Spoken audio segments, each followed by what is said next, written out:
نحمده ونصلي على رسوله الكريم اما بعد فاعوذ بالله من الشيطان الرجيم بسم الله الرحمن الرحيم ربي زدني علما ربي زدني علما ربي زدني علما۔ اے ہمارے رب ہمارے علم میں اضافہ عطا فرما۔ عزیز طلبہ و طالبات اور تمام سامعین کرام کو میری طرف سے السلام علیکم۔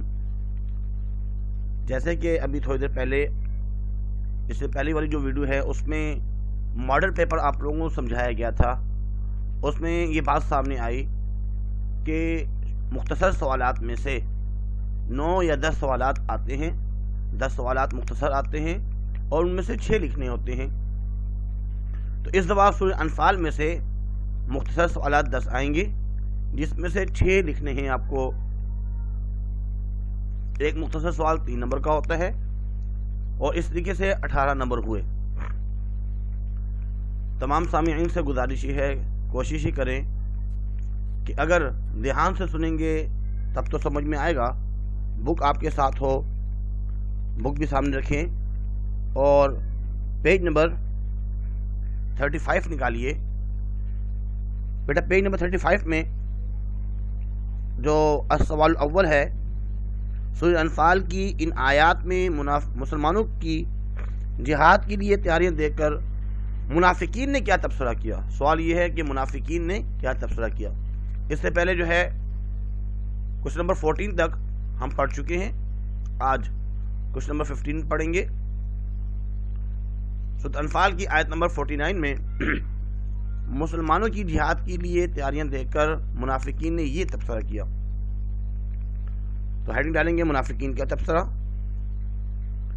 جنگ بدر کے موقع پر مسلمانوں نے جب راہ خدا میں جہاد کی تیاری شروع کی تو منافقین یہ دیکھ کر آپس میں گفتگو کرنے لگے کہ دیکھو ان مسلمانوں کو ان کے دین نے دھوکے میں ڈال دیا، دھوکے میں دے رکھا ہے، اور وہ اپنے دین میں غرور کرتے ہوئے سرداران عرب قریش سے لڑنے کے لیے نکلے ہیں، حالانکہ ان کے پاس تو کچھ مال و اسباب بھی نہیں ہیں اور ان کی تعداد بھی مٹھی بھر ہے، جبکہ وہ مکمل جنگی ساز و سامان کے ساتھ میدان جنگ میں اتر رہے ہیں۔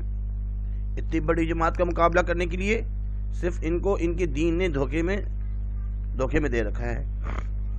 اذ یقول المنافقون، جب منافق لوگ یہ کہہ رہے تھے، کافر لوگ یہ کہہ رہے تھے، تبصرہ کر رہے تھے، والذین فی قلوبہم مرض، جن کے دلوں میں مرض ہے، کیا کہتے ہیں؟ وَهَؤُلَاءِ دِينُهُمْ، کہ ان کے دین نے ان کو دھوکے میں دے رکھا ہے۔ اللہ پاک فرما رہے ہیں ایسی بات نہیں ہے جو آپ لوگ سمجھ رہے ہو، ایسی بات نہیں ہے، بلکہ وَمَن يَتَوَكَّلْ عَلَى اللَّهِ، جو اللہ پر بھروسہ کرتا ہے، جو اللہ پر بھروسہ کرتا ہے، یہ لوگ تو اللہ کے بھروسے میں نکلے، ان کو تو اللہ کا حکم ہے، فَإِنَّ اللَّهَ عَزِيزٌ حَكِيمٌ، تو خدا غالب اور حکمت والا ہے۔ تو اس میں آپ نے یہ باتیں لکھنی ہیں، ایک تو منافقین کا تبصرہ، اور بہتر یہ ہے دوسری نمبر ہیڈنگ ڈالیں گے اللہ پر بھروسہ، کہ جو منافقین جس طرح تبصرہ کر رہے ہیں ایسی بات نہیں ہے، یہ تو اللہ کے بھروسے پر نکلے ہیں، اور جو شخص اللہ کے بھروسے پر نکلتا ہے اللہ رب العزت جو ہے وہ غالب اور حکمت والے ہیں اور ان کی مدد کرنے والے ہیں۔ اس کے بعد اگلا سوال ہے، سوال نمبر 16، کفار کی جانب سے اے چکنی کی صورت میں اللہ تعالیٰ نے نبی اکرم صلی اللہ علیہ وسلم کو کیا ہدایات دیں؟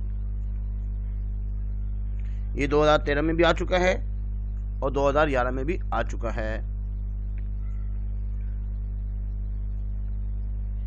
اس میں اے شکنی کی صورت میں جو ہدایات دی گئی ہیں اس کو ذرا غور سے سنیے۔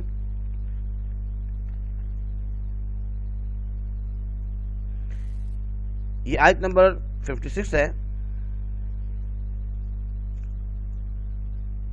اللہ تعالیٰ نے نبی اکرم صلی اللہ علیہ وسلم کو ہدایت دی ہے، وہ کافر جن سے آپ نے معاہدہ صلح کر رکھا ہے، یعنی صلح کا معاہدہ ایگریمنٹ کیا ہوا ہے، صلح کا، کہ ہم آپس میں لڑیں گے نہیں، اگر وہ آپ کو دھوکہ دیں اور دغا بازی کرتے ہوئے عہد توڑ دیتے ہیں، وعدے کو توڑ دیتے ہیں، ایگریمنٹ کو توڑ دیتے ہیں، تو پھر آپ صلی اللہ علیہ وسلم بھی ان کے عہد کی پرواہ نہ کرے، ان سے معاہدہ توڑ دے، کیونکہ یہ کفار کی جانب سے خیانت ہے، اور آپ صلی اللہ علیہ وسلم امانت داری کا مظاہرہ کرتے ہوئے اعلانیہ طور پر ان سے معاہدے کی واپسی کا اعلان کر دیں، اعلانیہ کر دیں کہ ہم آپ سے جو آپ سے معاہدہ کیا ہے ہم واپس لے رہے ہیں، اور کچھ شک نہیں کہ خدا داغا بازوں کو دوست نہیں رکھتا۔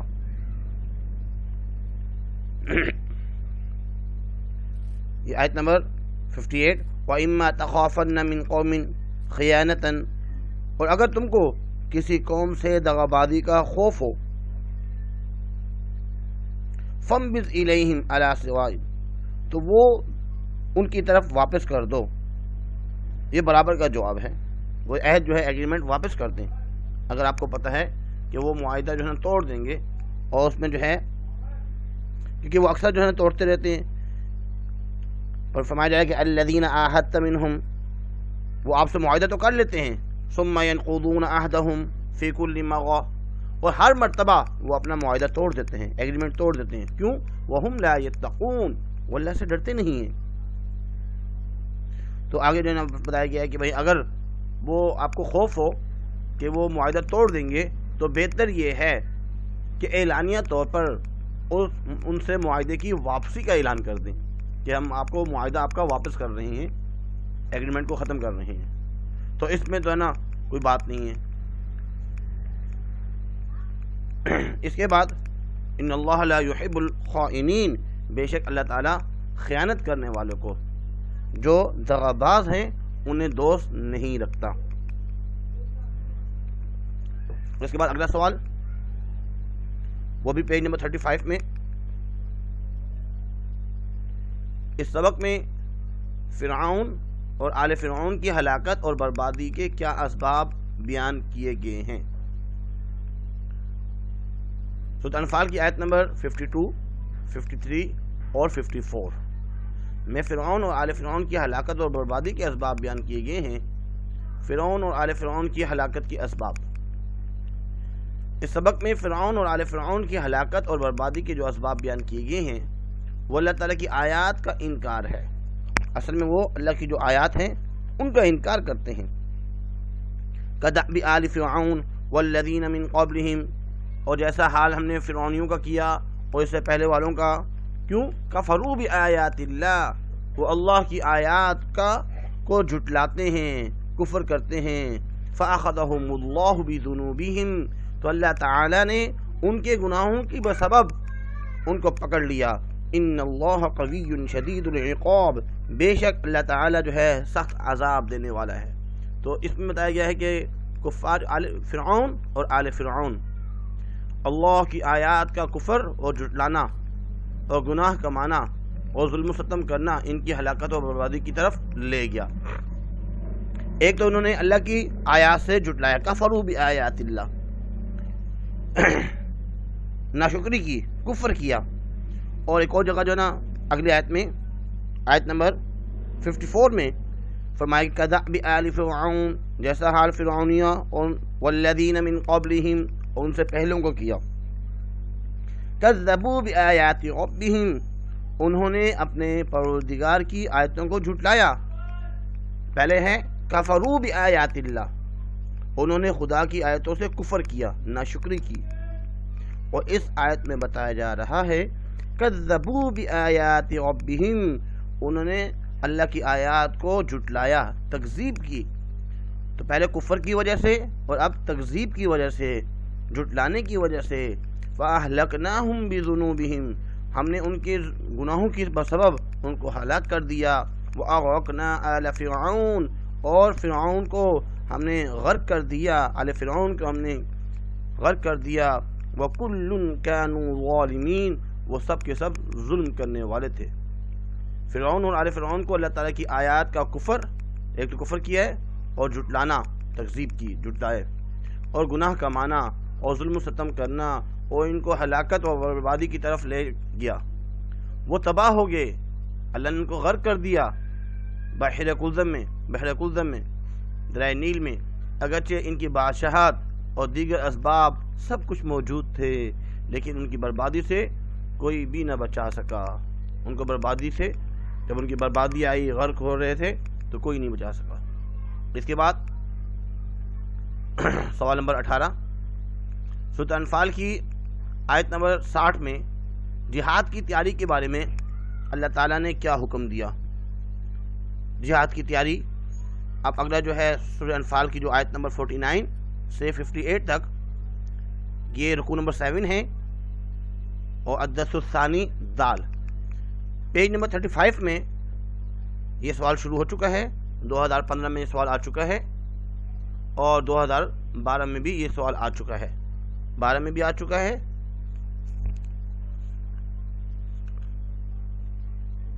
ہاں جی، یہ بیٹا پیج نمبر 38 میں ہے. ان آیت میں جہاد کی تیاری کے بارے میں اللہ تعالیٰ نے کیا حکم دیا، پیج نمبر 38 اور رکوع نمبر 8 ہے. یہ رکوع نمبر 8، اس میں جہاد کی تیاری کا حکم. وَأَعِدُّوا لَهُم مَّا اسْتَطَعْتُم مِّن قُوَّةٍ، یہ آیت نمبر 60 ہے. اور جہاں تک ہو سکے فوج کی جمعیت کے زور سے. وَمِن رِّبَاطِ الْخَيْلِ، اور گھوڑوں کے تیار رکھنے سے. تُرْحِبُونَ بِهِ عَدُوَّ اللَّهِ وَعَدُوَّكُمْ، اور مستعد رہو. مَّا اسْتَطَعْتُم مِّن قُوَّةٍ یعنی کہ مستعد رہو، تیار رہو گھوڑوں کے تیار رکھنے سے، اور ان کے مقابلے کے لیے مستعد رہو. اس سے خدا کے دشمنوں اور تمہارے دشمنوں اور اس کے سوا اور لوگوں پر جن کو تم نہیں جانتے. وَآخَرِينَ مِن دُونِهِمْ لَا تَعْلَمُونَهُمْ اللَّهُ يَعْلَمُهُمْ، اللہ ان کو جانتا ہے. ہیبت بیٹھی رہے گی، ڈر خوف بیٹھا رہے گا. تو اسی کے بارے میں ہے. ان آیات میں اللہ تعالیٰ نے مسلمانوں کو حکم دیا کہ جہاں تک ہو سکے فوج کی جمعیت کے زور سے فوج ہونی چاہیے اور گھوڑوں کے تیار رکھنے سے. یہاں پہ ایک بات یہ بھی آتی ہے کہ اس زمانے میں گھوڑے تو دیکھیے فوج تو تیار کرنی ہے، اب ہے گھوڑوں کو بھی تیار کرنے ہیں. اب گھوڑوں سے جو ہے نا کیا چیزیں مراد ہیں. گھوڑے تو بہت کم استعمال ہوتے ہیں، پرانے زمانے میں تو ہوتے تھے لیکن اس زمانے میں کم ہیں. اس زمانے میں جیپیں ہیں، جیسا گھوڑے جو ہے وہ زمین پر چلتے ہیں، جیپیں بھی تیار رکھنی ہیں. بختر بند گاڑیاں جو ہوتی ہیں وہ بھی تیار رکھنی ہیں. اور ہوائی جو بیڑے ہوتے ہیں، بیڑے جو سمندر میں چلتے ہیں وہ، اور جنگی جو ہے نا ہوائی جہاز، یہ جتنی بھی ہیں آبدوز وغیرہ اور تمام چیزیں، جنگی ہوائی جہاز، بحری جہاز، شپس وغیرہ، وہ تمام چیزیں ان کو تیار رکھنا ہے جو لڑائی میں کام آتی ہیں. کیوں مستعد رہو، ان چیزوں کو تیار رکھنا ہے کہ خدا کے دشمنوں اور تمہارے دشمنوں اور ان کے سوا اور لوگوں پر جن کو تم نہیں جانتے اللہ جانتا ہے. ہیبت بیٹھی رہے گی، ڈر خوف کہ بھائی ان کی وجہ تمام چیزیں ہیں، تمام ہتھیار ہیں، اسلحہ ہے. اور تم جو کچھ رائے خدا میں خرچ کرو گے اس کا ثواب تم کو پورا دیا جائے گا اور تمہارا کوئی نقصان نہیں ہوگا. اور اس کے ساتھ دشمن پر رعب جمائی رکھنا، اسلحہ اور جنگی سامان کی نمائش بھی کرنی ہے. جب انسان نمائش کرتا ہے تو خوف رہتا ہے. اور ایک اور بات بھی اس میں کی گئی ہے کہ بھائی مالی جہاد بھی کرنا ہے، مالی جہاد، مال بھی دینا ہے. وَمَا تُنْفِقُوا مِنْ شَيْءٍ فِي سَبِيلِ اللَّهِ، اور جو کچھ تم رائے خدا میں خرچ کرو گے، مالی جہاد کرو گے، مال دو گے، يُوَفَّ إِلَيْكُمْ، تو اس کا ثواب تم کو پورا دیا جائے گا. وَأَنْتُمْ لَا تُظْلَمُونَ، اور تم پر ظلم نہیں کیا جائے گا. یہ بیٹا آج کے جو ہے نا ایک کچھ سوالات تھے. آج ہم نے صرف آپ کو سمجھانے کے لیے 3 سوال پڑھے ہیں. ایک تو کچھ نمبر 15، یوں سمجھے کہ آج ہم نے رکوع نمبر 7 اور رکوع نمبر 8 ان دونوں میں تقریباً 3-4 سوالات ہیں.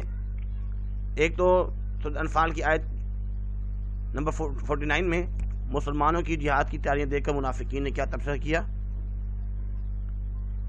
4 سوالات آج ہم نے پڑھے. ایک تو اس کو پڑھا ہم نے پیج نمبر 35 میں رکوع نمبر 7. اس کے بعد پیج نمبر 35 میں ایک اور کوشچن ہے، کفار کی جانب سے عیش شکنی کی صورت میں اللہ تعالیٰ نے نبی اکرم صلی اللہ علیہ وسلم کو کیا ہدایات دی. ایک یہ سوال ہے. ایسے ہی رکوع نمبر 7 میں ایک اور سوال ہے، اس سبق میں فرعون اور آل فرعون کی ہلاکت اور بربادی کے کیا اسباب بیان کیے گئے.